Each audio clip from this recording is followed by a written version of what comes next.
yung mga yun. Tinitinda mo? Ano yung tinitinda mo? Sapatos? Pampira, ibinibenta ang sanggol sa social media at may presyo pa. Anak ng bakang dalaga. Pangatid. Sa tulong ng NBI Human Trafficking Division, nahuli sa isang improper operation ng naturang midwife sa Mga yun. Pinalok pa sana ng kumagod, Mga papalitan na lang ang pangalan ng bagong silang napaslip na siyang hindi pa arrestado. Mga Wala pang birth certificate.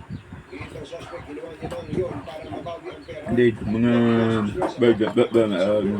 Na iniwan ng nanay nito. Wala naman daw siyang intensyon na ibenta ito at halip ay nais lang daw niyang makahanap ng mag-aalaga. Ayun! mga ano. Yan ang mga kalusok attorney.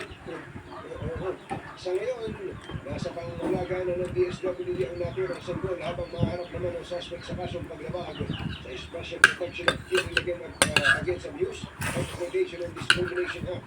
Hinahanap na rin ang totoong ina ng sanggol upang papanagot sa posibleng child abuse o abandonment and neglect.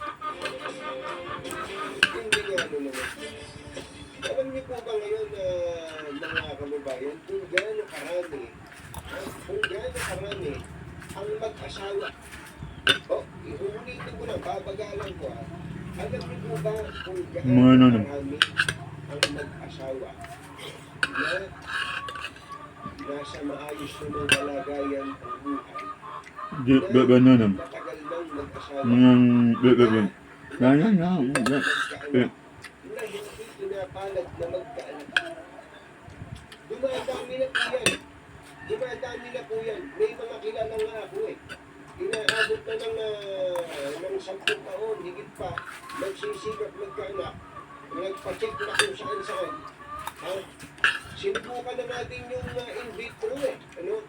Hindi po magkaanak. Pero meron tayo mga kababayan na nakakbangan lang. Test. Pambira pati sa talaga naman. Eh pagkatapos, pagka naman nagong test, anong gagawin? Laki yung ano, sayang. Ayaw mo nun?